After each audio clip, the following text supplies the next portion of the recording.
Hello everyone, welcome back to my channel rise with Rupsa 13। তো আজকে হচ্ছে নববর্ষ, তো সবাইকে জানাই শুভ নববর্ষ। বড়রা আমার প্রণাম নেবেন আর ছোটদের জন্য অনেক শুভেচ্ছা ও ভালোবাসা। তো এখন ঘড়িতে বাজে 6টা আর আমি রেডি হয়ে গেছি। আজকে আমি এই মায়ের দেওয়া শাড়িটাই পরেছি আর এখন আমরা যাচ্ছি সবাই মিলে পুজো দিতে। কাল রাতে আমি বেহালা এসেছি, কারণ আজকে যেহেতু শুভদীপের ছুটি নেই তাই বাড়িতে এসেছি সবার সাথে একটু এনজয় করবো বলে। তো চলুন এখন যাচ্ছি পুজো দিতে।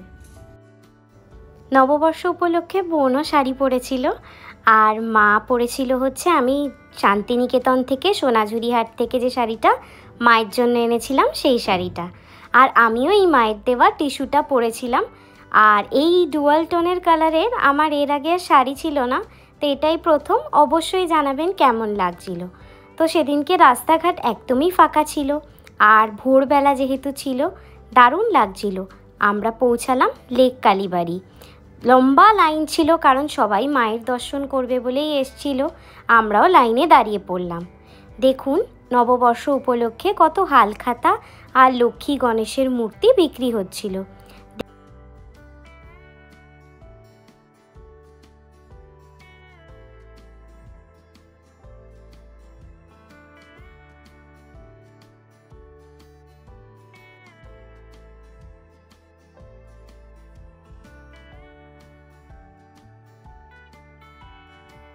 নববর্ষ উপলক্ষে মন্দির চত্বর খুব সুন্দর সাজিয়েছিল। ভালোভাবে মায়ের দর্শন এবং অঞ্জলি আমরা দিলাম। তো ভালোভাবে পুজো দেওয়া হয়ে গেছে আর বোনও শাড়ি পরেছে। অনেক লাইন ছিল আর বাট ভালো করেই পুজো দিয়েছি। এখন আমরা যাচ্ছি আবার বাড়িতে। দর্শন খুব ভালো হয়েছে। হ্যাঁ মা বলো। তো সুন্দর দর্শন হয়েছে মার, খুব মনটা শান্তি হলো আর ভালোভাবে পুজো মানে দিতে পেরেছি। শান্তিনিকেতন থেকে আনা শাড়িটা পরেছে মা। তোমাকে তো হিরোইন লাগছে মা।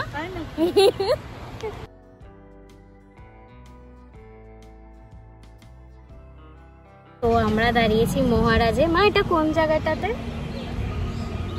কোনখানে এই জায়গাটার নাম এভিনিউ? তো মহারাজ বলে একটা দোকান আছে। তো বাবা বললো এখানে খুব ভালো কচুরি, আলুর তরকারি, তারপরে জিলিপি এগুলো পাওয়া যায়। তো পুজো দিয়ে আমরা যেহেতু ফাস্টিং করছিলাম পুজো দেবো বলে, তো এখন এখানে এসেছি, এখানে খাবো। মা এখানে কি কি ভালো পাওয়া যায়? কচুরি, তরকারি, জিলিপি, হ্যাঁ এগুলো ভালো পাওয়া যায়। তো এগুলো আমরা নিচ্ছি আর তারপরে আবার বাড়ি যাবো। Hello everyone, welcome back. তো পুজো দিয়ে এসে খাওয়া দাওয়া করে আজকে এত ভালো ভালো রান্না মা করেছিল, তো খেয়ে দিয়ে একটু ঘুমিয়েই গেছিলাম। আর এখানে বেহালায় আসলে না এত টায়ার্ড লাগে, তখন মনে হয় ঘুমাই, রেস্ট নিই, গল্প করি, এগুলোই হয়। তো খেয়ে ঘুমিয়ে গেছিলাম। তো এখন আবার রেডি হয়েছি, হয়ে এখন মা আর বোনকে নিয়ে যাচ্ছি মুভি দেখতে।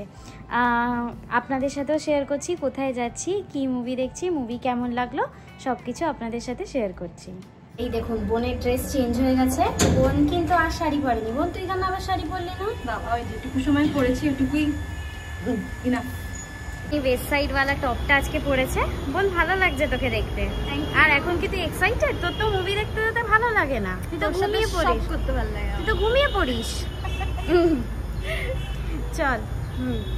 দেখুন সানসেট হচ্ছে আর এত সুন্দর লাগে। এর আগের দিন আপনাদের ছাদ থেকে দেখিয়েছিলাম না সানসেটটা, আর এখন এই দেখুন আমাদের বাড়ির একদম সামনে সানসেট হচ্ছে আর অপূর্ব দেখতে লাগছে। রাস্তায় যেতে যেতে দেখলাম নববর্ষ উপলক্ষে এক্সিবিশন ও মেলা হচ্ছে। অবশেষে আমরা পৌঁছালাম লেক মলে, আর আজকে লেক মলেই আমাদের মুভির টিকিট ছিল। নববর্ষ উপলক্ষে লেক মলটাও খুব সুন্দরভাবে সেজে উঠেছিল আর ডেকোরেশনটা খুবই সুন্দর ছিল, একদম বাঙালিয়ানার ছোঁয়া ছিল। তো আমাদের কাছে একটু টাইম ছিল মুভি স্টার্ট হওয়ার, তো আমরা গেলাম লেন্স কাটে, কারণ বোনের একটা চশমা কেনার ছিল। না তো অন্যকে পছন্দ কর।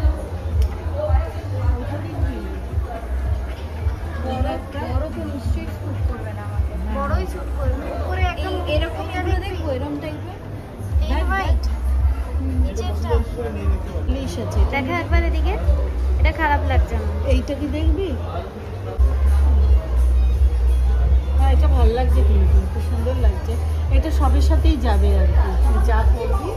এটা হলো না ধরো ধরো, এদিকে ঘোর, এদিকে ঘোর। মনে হচ্ছে আগেরটা বেটার লাগছিল। আমার এটা বেটার লাগে। তোর যেটা পছন্দ তুই সেটা নেই। তোমার এক্সাইটেড বল? কে অনেকদিন পর আসছি আমরা মুভি দেখতে। লাস্ট কোন মুভি দেখতে এসেছিলাম মনেও নেই আমাদের।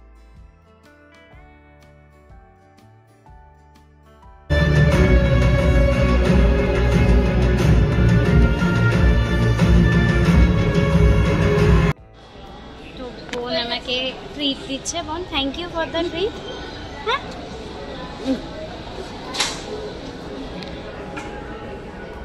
আর মুভি দেখতে এলে পপকর্ন খেতে খেতে মুভি দেখার মজাই আলাদা, তাই তো বোন?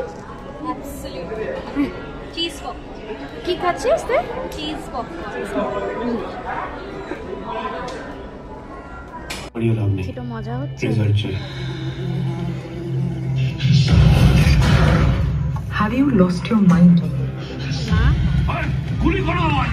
মজা হচ্ছে। কোল্ড ড্রিঙ্কসটা খাও। তো মুভি দেখা হয়ে গেছে, এখন বাজে 9:45। এখন যাচ্ছি বাড়িতে। কেমন লাগলো মুভি? দারুণ। তো ফাইনালি বাড়ি চলে এসেছি। আজকের দিনটা খুবই ভালো কাটলো। আর বেহালায় আসলে আমি এমনিতেই খুব খুশি থাকি। প্লাস আজকে নববর্ষ ছিল, সকালবেলা মায়ের দর্শন হলো, তারপর ভালো রকম লাঞ্চ টাঞ্চ করে বিকেলবেলা অনেক দিন পর মা আর বোনের সাথে একটা মুভি দেখতে গেলাম। কারণ এখন তো একসাথে মুভি দেখা হয়ই না, অনেক বছর পর একসাথে একটা মুভি দেখতে গেলাম। তো খুব খুব ভালো লাগলো। আর আপনাদের সবাইকে জানাই আবারও শুভ নববর্ষর অনেক শুভেচ্ছা, অভিনন্দন এবং বড়দের আমার প্রণাম। তো আশা করছি আপনাদেরও নতুন বছরটা খুব ভালো কাটুক, আপনারা সবাই সুস্থ থাকুন, আপনাদের প্রিয় মানুষের সাথে আপনাদের আগামী বছরটা অনেক অনেক ভালো কাটুক। যদি আজকে আমার এই ছোট্ট সারাদিনের ব্লগটা ভালো লেগে থাকে তাহলে অবশ্যই সাবস্ক্রাইব করবেন রাইজ উইথ রূপসা 13। নমস্কার।